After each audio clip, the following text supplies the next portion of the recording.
Fourth quarter underway. 2 points ang lamang ng Batangas, and the zone is here for the Rum Masters. Jonathan Gray, first time in the game, he gets fouled. He quickly gets the rock here. And this is how close it's been. Yeah, pretty much.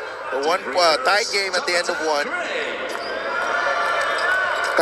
Batangas City with a one-point lead at the end of the half, and then a 2-point lead at the end of 3 quarters. Puro 1 point lang yung lamang nila dun sa last 2 quarters. And they're doing that despite, you know, yung difference in terms of free throw trips. And this is another couple of free throws here for Biñan. And we are tied once again. This is the 8th deadlock of the game. We also have 12 lead changes so far. 9 minutes. Plenty of basketball here left to play sa ating laro. Good denial galing kay Rocacorva. Now Hernandez shifts to the other side, and look at Levy go to work. Talk about staying persistent para makatanggap ng bola. Oo. Tsaka yung positioning sa ilalim, he just kept that baseline space. That was a clinic right there. I agree. Definitely. That's a travel on Jonathan Gray. He just went to that space and, you know, denied that defense. Doon pa lang sa kabila. Trinabaho na. Trinabaho niya na. Pagdating dito, iwan na. Ubus na. Oo, iwan na. And then that's a very capable defender in Kenny Roger Rocacorva. And Tex Winter calls that shaping up the post. And clearly, Levy Hernandez has done that well, including this layup down the middle. That was nasty. Levy Hernandez. That was nasty, and that was smooth as well. That's a bad man right there. Rocacorva getting the 2 points as well. Umawi. 56-54. What a game. Bawian rin lang eh. Yeah, 8.5 minutes to play. Hernandez again. Going to work. Binigay kay Apinan. Mark Cruz. Jumper. Got it. Free throw line jumper. Galing kay Mark Cruz. He's got 9 in the game. And those principles of play have really been steady for Batangas. That 45 cut or that slot cut has always been there. Every time you get that ball on the post. Subido has the ball. 7 seconds on the shot clock. Here's Fajarito. Nandun si Levy Hernandez. He puts the ball on the deck. And the miss from Christian Fajarito. Rebound nakuha ni Apinan. Good stop galing sa Batangas. Hernandez on the handoff. Up against Rocacorva. Top of the key. Levy goes to work. He's looking for friends here. Isit is open. CJ. 5 seconds. Isit runs into his teammate, Cruz, who gets the offensive rebound. Cruz puts it in. And gusto ko yung hug nilang dalawa eh. Quick thinking though on CJ, no, to try and at least get an attempt. And yeah. Mark was able to recover and get it. And the presence of mind from Cruz to put it back in immediately. A little press break here galing sa Biñan. Banyamogan, Isit, Cruz, Igalo, and Apinan. Check out the second chance points para dito sa Batangas. 16-5 ang kanilang advantage. Gray, it's a 3. Jonathan Gray. Instant impact para kay Jonathan Gray. He's got 5 points here in the 4th period. And you're playing with that much confidence if you're Jonathan Gray. Philip, mintis ang kanyang tres. Gray with a rebound. Gray pushing. Finds Subido. No numbers for Biñan, but a foul on CJ Isit. Second team foul on the Rum Masters. That's the 3rd on CJ. Rocacorva takes a break. Nasok na si Carlo Lastimosa. Naka-extend ng depensa pag nandun si Carlo. That's right. Exactly. They go inside. Dexter and Ping. The many times you've seen that situation. where Mark gets physical and then, they realize we're just competitors. Alam mo yung nakakatawa minsan?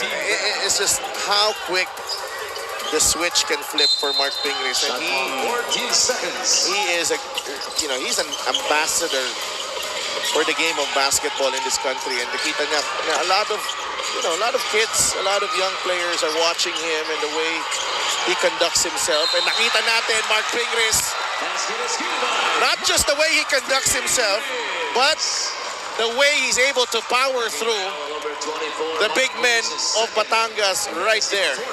Pretty much. No, that is really just all hard work inside the paint. 3 guys on him, still managed to score. And ang daming bunggo. Yun ang mabigat doon.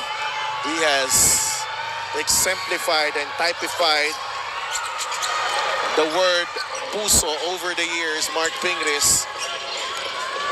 It's a 1-point game as Pingris misses the bonus. Isit goes to Philip.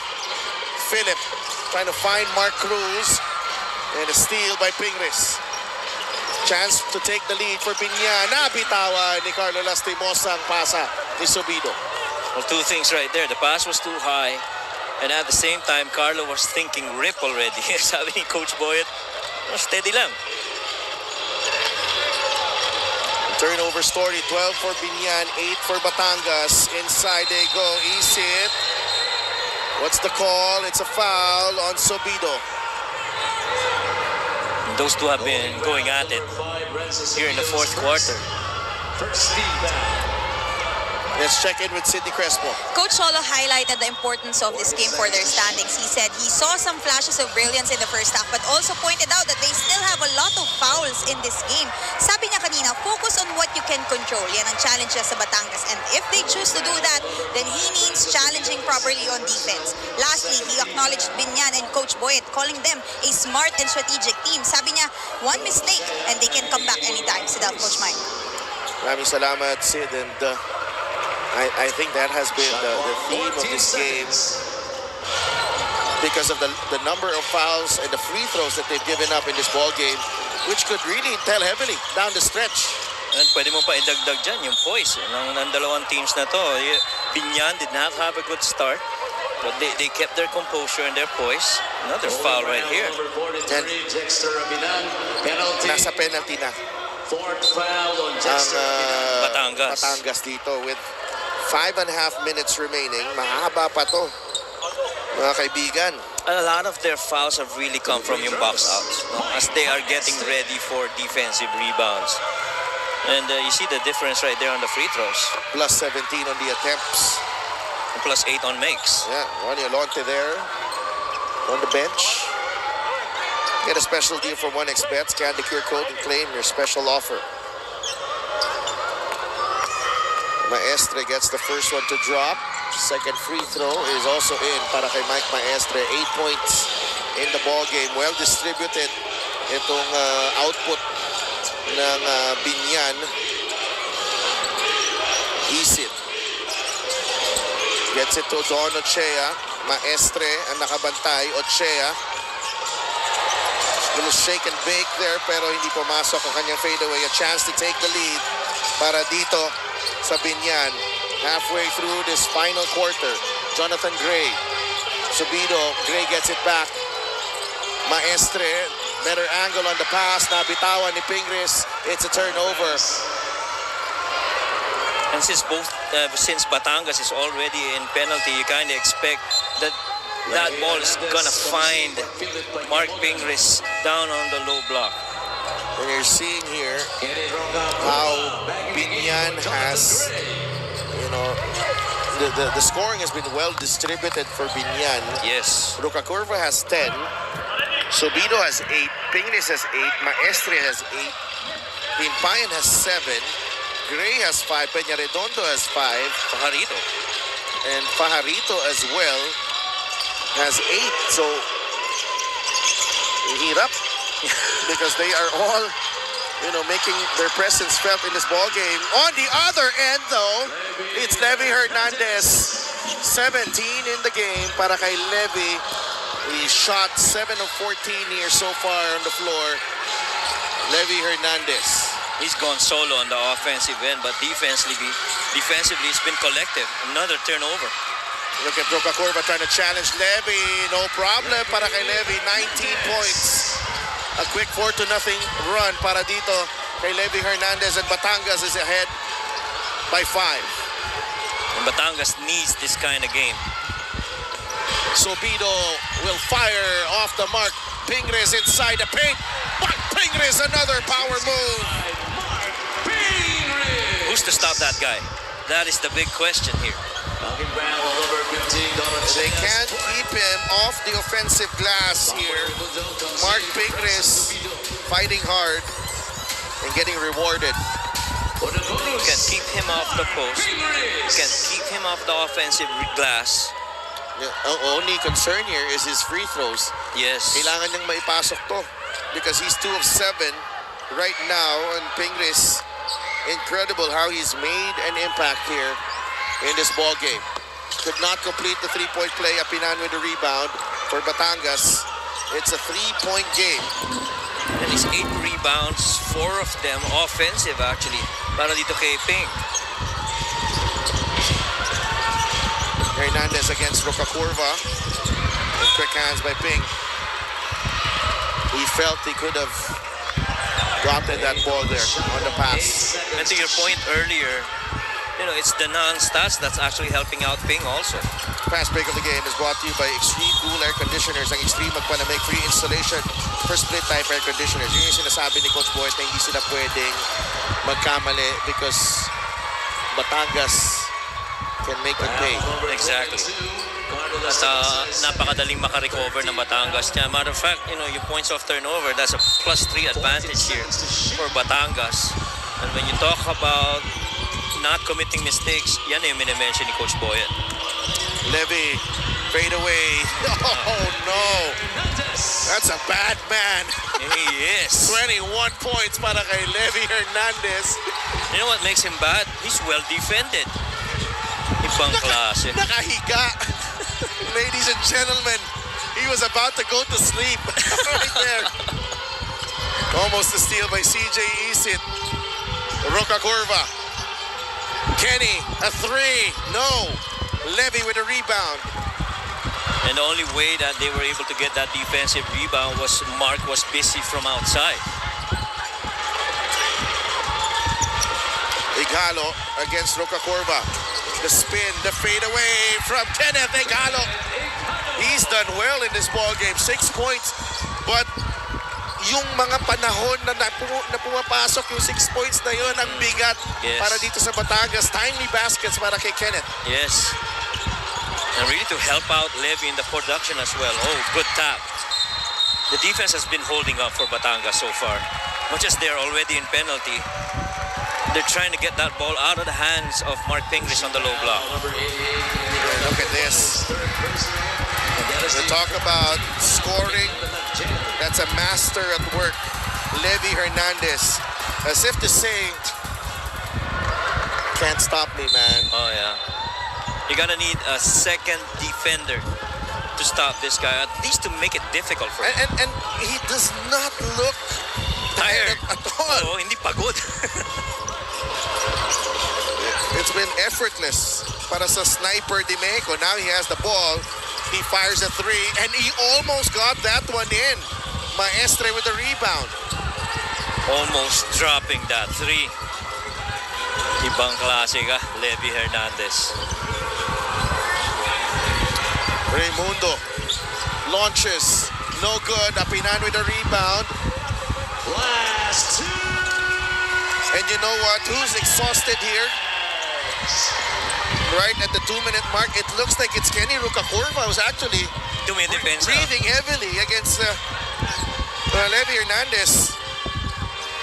Well, because he hasn't scored so much and Levy's been scoring. Oh, good feed.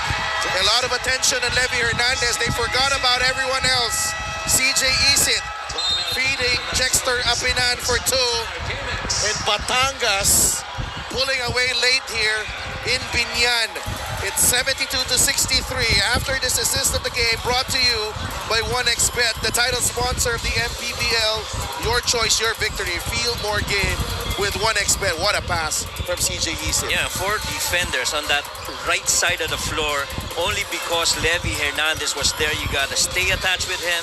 And that roll was pretty much an easy find for CJ, and Jexter just finishes. So, a challenging road ahead para dito sa Biñan, but 14 seconds to you know, shoot. they went through an early season struggle, but nakabawi sila, and I can't count out this team. No? They are too good not to really have a say on who's going to win the title this year and even the South Division this year. Yeah, pretty much. And if you look at the recent games that they've had, this really is a matter of closing out games. They lose 5 against Davao, and you lose 3 against Pampanga, and right now they're trailing here in the latter part of this game against Batangas. They also lost by 6 against Gensan. Gensan, right. Apinan, high off the glass. Roca Curva gets to the loose ball. Great control by Kenny. That will count. That will count for Kenny Roca Curva. Yeah, pretty much. Good effort by Kenny Rococorba right there, staying the course. And this was something that our colleague here before, Coach Louis Gonzalez, has pointed out as he was watching this game from home. They were trying to attack Roca Curva para hindi siya makatakbo to lead the transition. But that time, kita mo yung nangyari ko siya manguna sa fast break. That's right. Hindi siya mapigilan. Correct. Took it on his own hands. You know, that really, you know, if he's been busy with Levy Hernandez, you know, takes away a bit of his strength, which is running in transition. That's right. And Bagsak si Raimundo. It's an offensive foul on CJ Isit. 54 seconds remaining. Number 10, CJ Isin. Balik sa Biñan ng bola. We'll see what they can come up with. Isit has fouled out. De La Vergen will return. Replacing CJ. And isn't really, for the most part, his fouls have been because of trying to extricate from the defense. Mamboy Raimundo and Carlo Lastimosa have yet to score in this game. Roca Curva is fouled. And Coach Solo Cannot believe it. is left wondering Yeah. what happened. 5 fouls. That's 5 on Jexter Apinan, who's done an incredible job there.